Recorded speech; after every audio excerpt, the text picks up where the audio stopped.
হ্যাঁ বাবা, আমি মানছি আমি শ্যামাকে আগে থেকে চিনি। এটাও ঠিক যে she is a very simple girl. কিন্তু বাবা, তার মানে তো এটা নয় যে আমি শ্যামাকে বিয়ে করে নেব।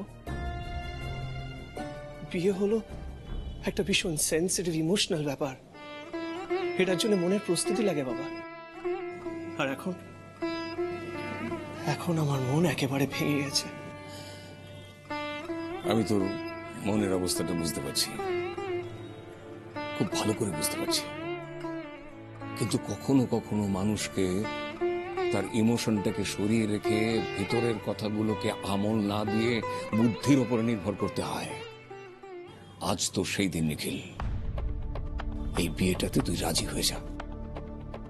আমিও তোর জায়গায় থাকলে তাই করতাম। না, তোকে আমি জোর করবো না। আমি তুই ভেবে দেখ, তারপরে তোর ইচ্ছে। কিন্তু মা,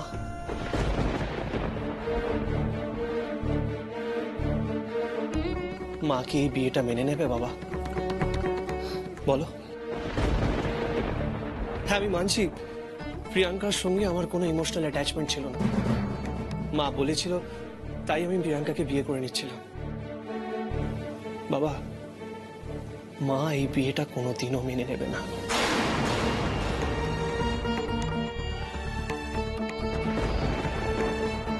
নিখিল একেবারে ঠিক কথা বলছে বাবা।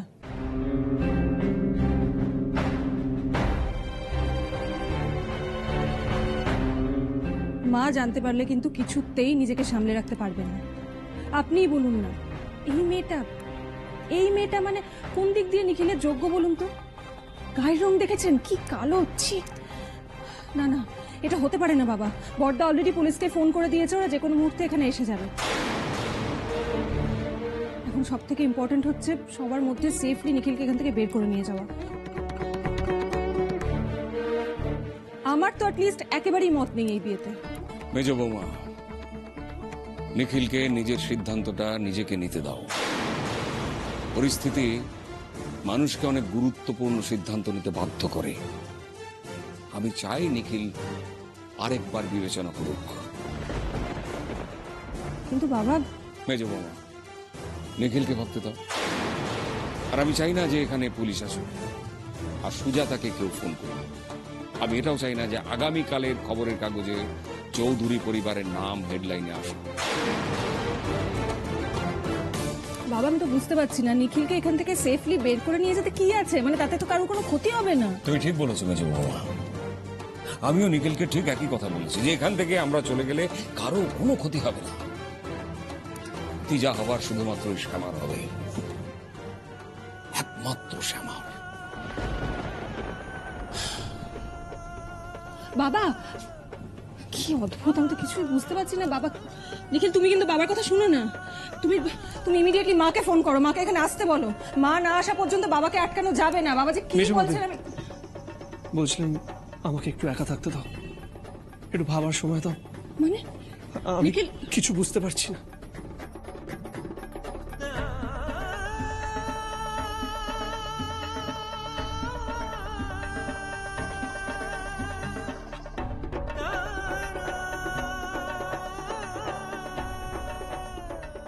বিয়ের লগ্ন যে পেরিয়ে যাচ্ছে, আপনারা কেউ কিচ্ছু করবেন না, সবাই চুপ করে দাঁড়িয়ে থাকবেন। দোহাই আপনাদের, একটু কিছু ভাবুন। আমার আমার মেয়েটার হয়ে কিছু ভাবুন আপনারা। আমরা তো জানি না পুলিশের সঙ্গে কি করে কথা বলতে হয়। ওরা কি আমাদের কথা শুনবে? দাঁড়াও দাঁড়াও বিষ্ণুপ্রিয়া, দাঁড়াও। এত বিচলিত হয়েও না। স্বয়ং শ্রীকৃষ্ণ আছেন, তিনি আমাদের সহায় আছেন। একটা কিছু বন্দোবস্ত হবেই। কি বন্দোবস্ত হবে শুনি? কি বন্দোবস্ত হবে? পুলিশ কি এই গরিব বাবা মার যন্ত্রণাটা বুঝতে পারবে? এই অবস্থার কথা বুঝতে পারবে? দেখুন, পুলিশের সামনে তো আপনাদের দাঁড়াতেই হবে। আপনাদের মেয়ে যখন চাইছে না বিয়ে করতে, আপনারা কেন ওকে জোর করছেন? সেটা যখন করছেন তখন তো পুলিশকে ফেস করতেই হবে। কিন্তু পুলিশকে যদি আমরা সব কথা বুঝিয়ে বলি, ওরা বুঝতে পারবে তো? সেটা পুলিশের উপরে ছেড়ে দিন না, ওরা নিজের মতো করে বুঝে নেবে। আর গরিব মানুষ মানিয়ে যে তারা কোনো অন্যায় করতে পারে না, এরকম তো কোনো কথা নেই।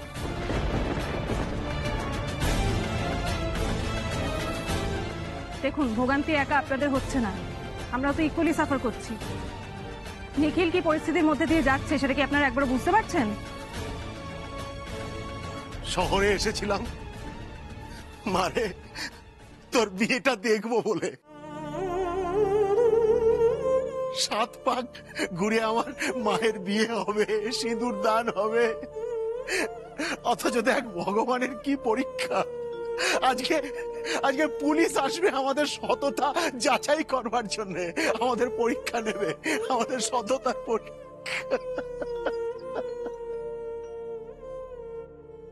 আপনারা প্লিজ এই অকারণ কান্নাকাটিটা বন্ধ করবেন। আপনারা কেন একটা কথা বুঝতে পারছেন না? আমাদের সঙ্গে ফ্রড করা হয়েছে, ফ্রড। আর সেটা করেছে ত্রিলোচন সরকার, তাকে তো ছেড়ে দেওয়া যায় না। কিন্তু আমার মেয়েটা তো কোনো দোষ করেনি, তাহলে ও কেন সাজা পাচ্ছে? এই পুরো চক্রান্তের আপনারাও যে একটা অংশ নন সেটা কি করে বিশ্বাস করি বলুন তো?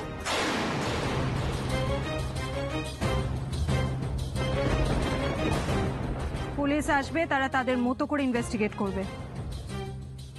এই মেয়েটাকেও যেন ছেড়ে কথা না বলা হয়। ত্রিলোচন সরকার শাস্তি না পেয়ে কি করে পালায় দেখব। যারা যারা আমাদের বিরুদ্ধে এই চক্রান্ত করেছে তারা প্রত্যেকে শাস্তি পাবে, প্রত্যেকে।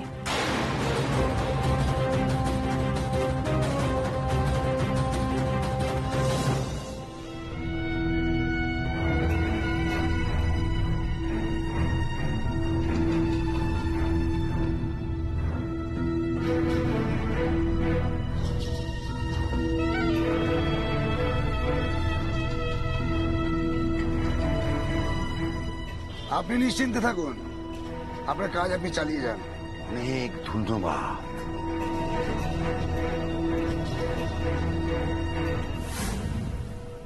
আরে এবার বরকে নিয়ে আসুন, লগ্ন তো পেরিয়ে যাচ্ছে। এই যে মশাই, শুনতে পাচ্ছেন না আপনারা? ওরকে কোথায় নিয়ে গেলেন? আরে নিয়ে আসুন এক্ষুনি। আরে বিয়ে কি হবে না নাকি? বিয়ে না হলে কাউকে এখান থেকে যেতে দেবো না, পুলিশ আসুক বা না আসুক। আমরা ভয় পাই নাকি পুলিশকে? না না, এ বিয়ে শেষ না করে আমরা কোথাও যাবো না, কোথাও না। কেন তোমার দিব্যি দিয়ে এই কাজ করতে আমাকে বাধ্য করছো মা? এত অপমানের থেকে তো আইবুড়ো হয়ে বাড়িতে বসে থাকা ভালো। আপনারা কি সবাই পাষাণ? এইভাবে আমার মেয়েটাকে কেন কাঁদিয়ে যাচ্ছেন? দেরি করবেন না, বিয়ে যখন দিতেই হবে বরকে নিয়ে আসুন। নিয়ে আসুন। কি ব্যাপার, কি হয়েছে এখানে?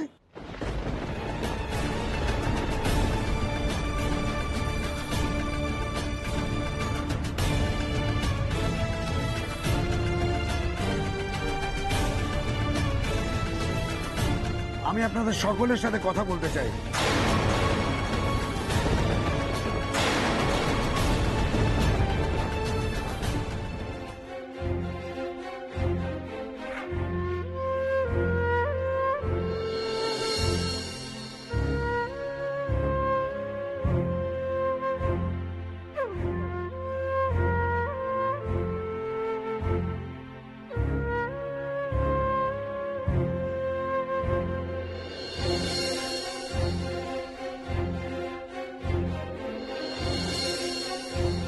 শুনছেন?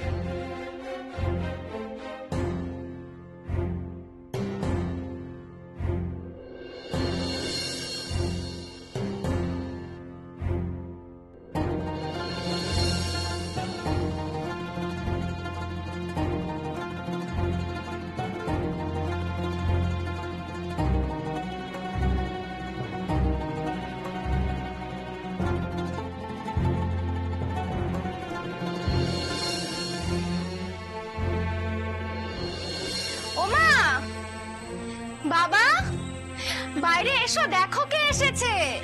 কে এসেছে?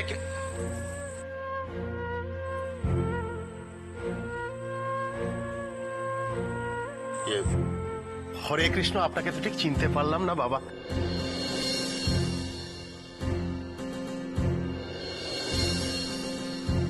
তোমাকে আমি ছাড়বো না, পুলিশের কাছে দিয়ে দেবো।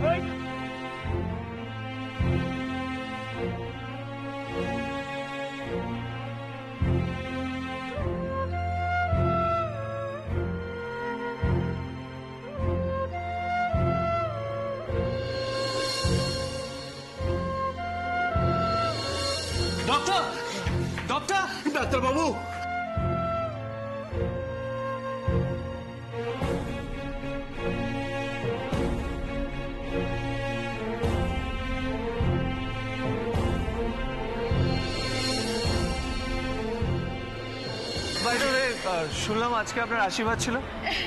কংগ্রেচুলেশনস। আমাদের শ্যামা তো 10 তারিখে বিয়ে ঠিক হয়েছে। 10ই জুলাই? হ্যাঁ 10ই জুলাই তো আমারও বিয়ে। শ্যামা, আপনার সঙ্গে বারবার দেখা হওয়ার কারণ আমি জানি না, কিন্তু আপনাকে বিয়ের মতো এত বড় ডিসিশন নেওয়ার জন্য আমি এখনো তৈরি নই। আমি ভেবে অবাক হচ্ছি, ত্রিলোচন সরকারের এত বড় নোংরা খেলাটা কেউ ধরতে পারলো না, কেউ জানতো না। এটা কি করে সম্ভব? কিছু বুঝতে পারছি না, আমি কিছু বুঝতে পারছি না। আমরা খবর পেয়েছি কিনা একটা জালিয়াতির কেস হয়েছে।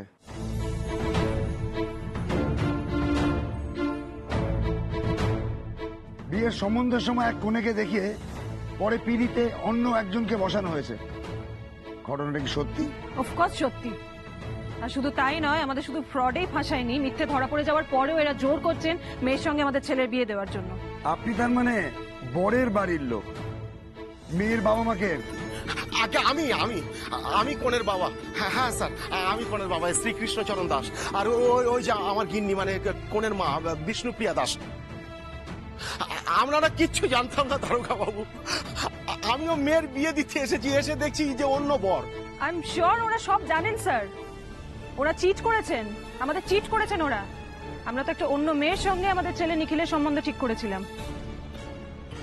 দাঁড়ান দাঁড়ান, আমাকে সবটা শুনতে দিন। হ্যাঁ বলুন, কি বলার আছে আপনার? আগে বর বউ কি করে বদলে গেল আমরা কিচ্ছু জানি না স্যার, আমি কিছু বুঝতেই পারছি না। আসলে সবকিছু তো ত্রিলোচন দাদা করেছেন।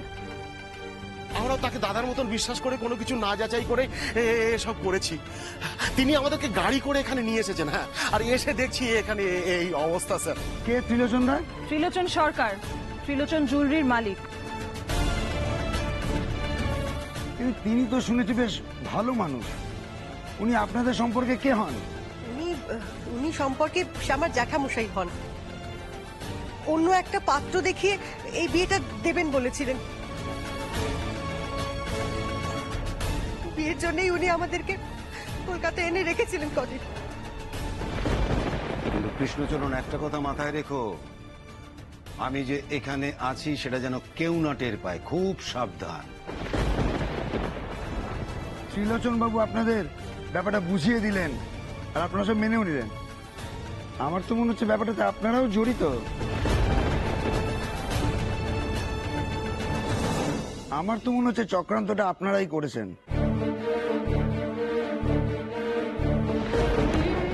বড়লোক বাড়ির ছেলে পেয়েছেন, এত টাকা পয়সার খবর পেয়েছেন, ব্যাস সঙ্গে সঙ্গে মেয়েকে এনে বিয়ের পিড়িতে হাজির করেছেন।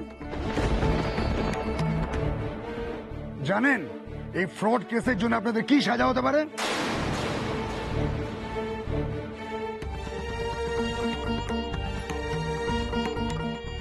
যাক বাবা, এবারে কৃষ্ণচরণকে ধরে নিয়ে গেলে বাঁচা যায়। শ্যামার বিয়েটাও আটকে যাবে। রাধারানীর ভবিষ্যৎ নিয়েও আর কোনো চিন্তা থাকবে না। পরে গিয়ে না হয় শ্যামাকে ছাড়িয়ে আনা যাবে। দারোগা বাবু, আমাদের বিশ্বাস করুন, আমরা কিচ্ছু জানি না, কিচ্ছু না। আমাদেরকে ঠকানো হয়েছে, আমাদেরকে। আর আমাদেরকে ঠকিয়েছেন ওই ত্রিলোচন দা। আপনাদের কোনো কথা আমি শুনতে চাই না। এবার এই কেসটা তদন্ত হবে। আপনাদের যা বলার থানায় গিয়ে বলবেন। এই শোনো, এদের সব কটাকে গাড়িতে তোলো তো।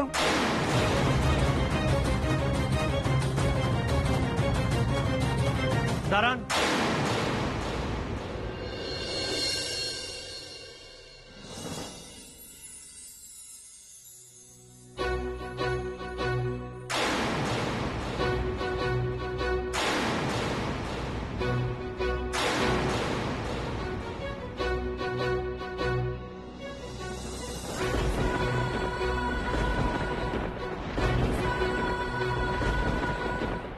ওনাদের ছেড়ে দিন।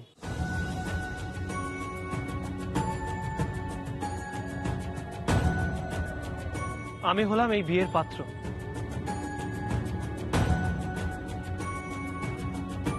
আর আমি ওনাদের বিরুদ্ধে সব চার্জ তুলে নিচ্ছি।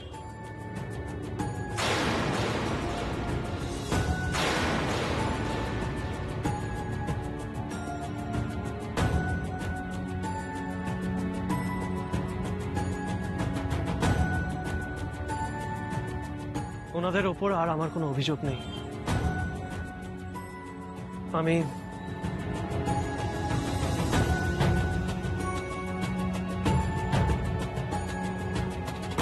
আমি শ্যামাকে বিয়ে করব।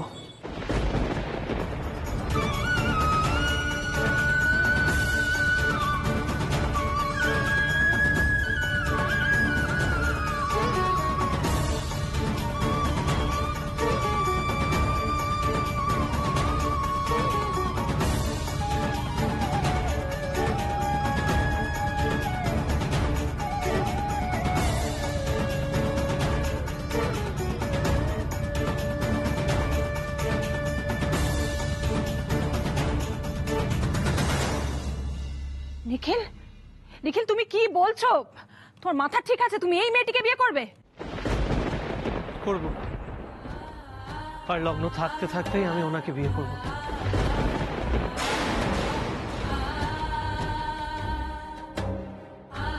এই সিদ্ধান্ত আমি ভেবেই নিয়েছি।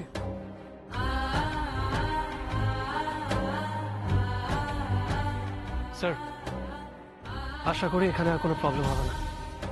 Thank you so much. Okay, বর যখন অভিযোগ তুলে নিতে চাইছেন তাহলে আমাদের আর কি সমস্যা? আপনাদের বিয়ের শুভেচ্ছা রইল। চলো। নিখিল, তুমি এটা কি করছো? এইভাবে নিজের জীবনটা নষ্ট করছো। মেজো বৌদি, আমি যা করছি ভেবে চিন্তে করছি।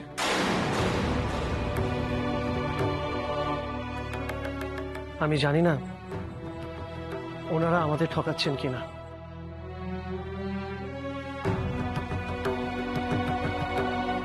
আর ওনাদের সততা প্রমাণ করার কোনো এভিডেন্স আমার কাছে নেই। কিন্তু তবু আমি তো বসন্ত চৌধুরীরই ছেলে। ছোটবেলা থেকে বাবা আমাকে শিখিয়েছেন কিভাবে অসহায় মানুষের পাশে থাকতে হয়, কিভাবে সহায়তার হাত বাড়িয়ে দিতে হয়। আর আজ যদি আমি এখান থেকে চলে যাই তাহলে একটা মেয়ের জীবন নষ্ট হয়ে যেতে পারে।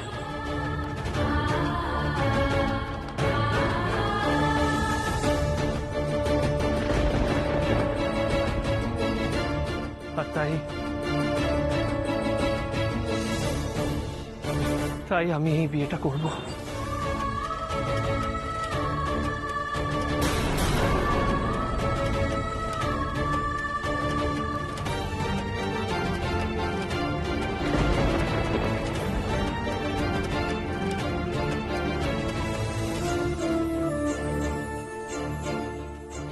নিখিল, তুই পাগলামো করিস না। বাড়ির সকলের বিরুদ্ধে গিয়ে তুই এরকম একটা কাজ করতে পারিস না নিখিল। আরেকবার ভেবে দেখ, সব দিক বিচার না করেই তুই এত বড় একটা সিদ্ধান্ত নিয়ে ফেলিস না প্লিজ।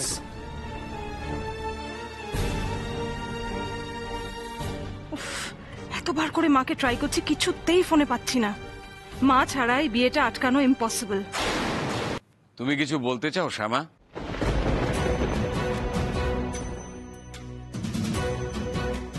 আমার মা আমাকে মরা মুখের দিব্যি দিয়েছে।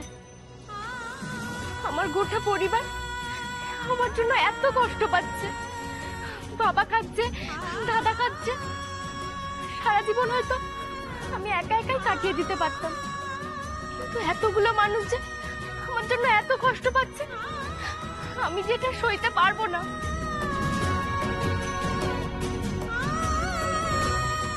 আপনারা ষড়যন্ত্রের শিকার হয়েছেন, আমি সেটা জানি। বিশ্বাস করুন, আমরাও সেই একই রকম ভাবে ষড়যন্ত্রের শিকার হয়েছি।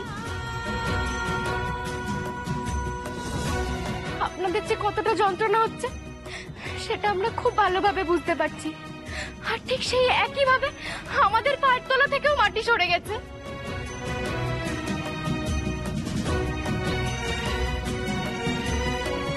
আমার কৃষ্ণ যেমন আমাকে এখানে এনে দাঁড় করিয়েছেন, আর আমার বাড়ির লোকও যখন চাইছেন, আর ছোট কর্তাও তো রাজি হয়ে গেছে, তাহলে এই বিয়েতে আমি আর আপত্তি করব না। আমিও এই বিয়েতে রাজি।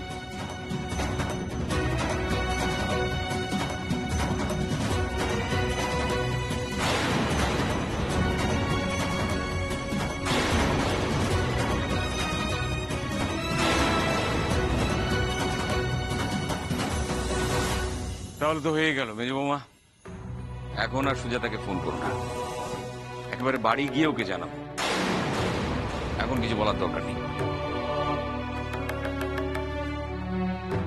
ওরা যখন দুজনেই রাজি হয়েছে তখন বিয়েটা হয়ে যাক।